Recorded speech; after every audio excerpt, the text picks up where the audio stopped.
नमस्कार, स्वागत आहे तुमचं या यूट्यूब चॅनलमध्ये. कुठे टाकलास? काजळ टाकला. कुठे टाकलास तू काजळची डब्बी? दाखव की कुठं आहे. इसमें डाल दी.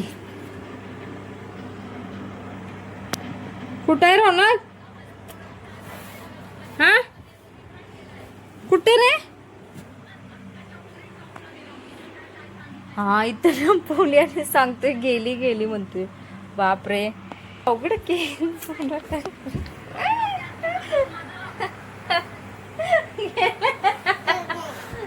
काय उगं सांगते.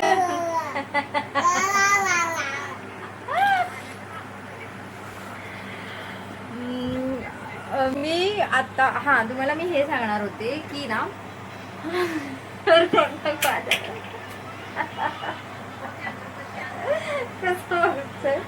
अरे बापरे, अरे रे मला मगापासून थंड होतोय रोना. लपवतोय आणि म्हणतोय गेली गेली. आणि मला आता खरोखर वाटलं त्यांनी ते टाकले सगळं बेडच्या मागे टाकलेलं आहे. मला वाटलं आता हे पण टाकून दिलेलं आहे. आता म्हटलं कसं टिकली लावायची मी, आयब्रो कशी करायची रौनकची मजा. आता त्याच्यामध्ये ना पहिल्या वर्षापर्यंत जी लहान मुलं असतात ना ती सगळे आपल्यावरती अवलंबून असतात. जन्मापासून ते 1 वर्षापर्यंत ती आपल्यावरती अवलंबून असतात. आणि तेव्हा त्यांना समजतं की आपलं कोण आहे, म्हणजे जी केअरटेकर असतं किंवा ज्यांची जी मम्मी असते जी आपली काळजी घेते. मग त्या बाळाला तिथे समजून जातं की कोणावरती विश्वास ठेवायचा. आणि जे केअर करत नाही वगैरे जर मिसबिहेव करत असेल तर त्यांना समजतं की मिसट्रस्ट होतं तिथे, की कोणावर ट्रस्ट ठेवायचं कोणावर ट्रस्ट नाही ठेवायचं हे त्या काळात त्यांना समजून जातं. आता ना 1 ते 3 वर्षापर्यंत जसं माझं बाळ आहे 1 ते 3 वर्षापर्यंत त्याचं मी बघितलेलं आहे, म्हणजे आहे की ॲटोनॉमी आहे म्हणतात त्याला. म्हणजे ते स्वतः शिकायला रोना कसं करायलाय बघा. रोना कसं रडायलाय बघा. ॲटोनॉमी वर्सेस डाऊट असतो. म्हणजे काय होतं माहितीये का की त्या काळात त्यांनी स्वतः करायला बघतात सगळ्या गोष्टी. आता हे मी ओपन करायला लागलो तर त्याला हे करायचंच असतं, पहिला त्याला करायचं असतं.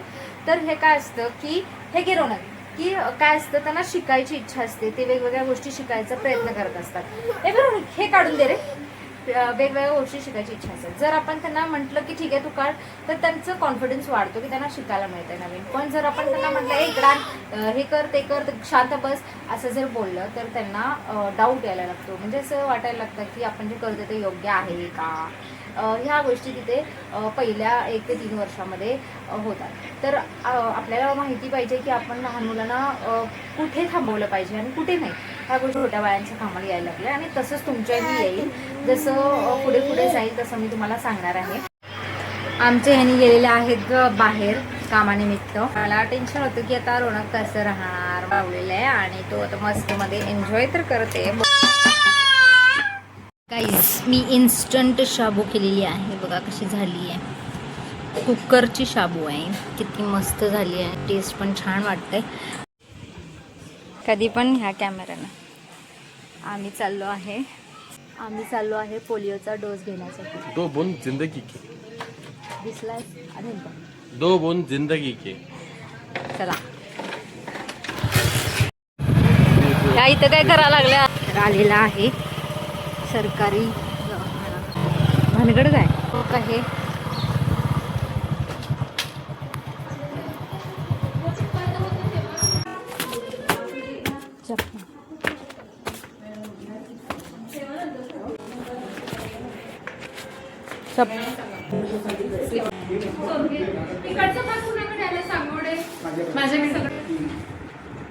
मला कुठला दिला मी हातवर आहे आता तरी तुम्ही मला जाते की पटपट मूव होत आहेत. हो का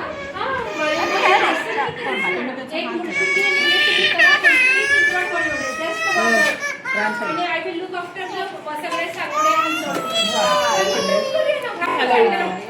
झालं की रे रडतोस का झाला. आपण कसं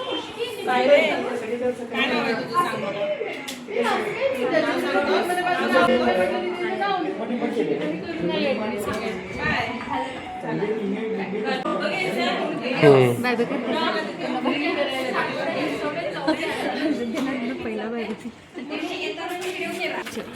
राष्ट्रीय पल्स पोलिओ लसीकरण मोहीम 2026 पोलिओ रविवार 28 जून 2026 2 थेंब प्रत्येक वेळी पोलिओवर विजयी द्रव्ये.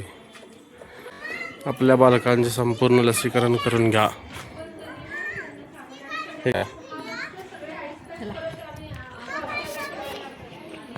डोस घेऊन झाल्यानंतर रौनक कशा रडत होता श्री हे दिसना झालाय. 2 बूंद जिंदगी के झालेले आहेत आणि तुम्ही पण प्रत्येक लहान मुलांना पोलिओ डोस हा द्यावा, कारण न दिला अपंगत्व येऊ शकतं आपल्या मुलांना. कर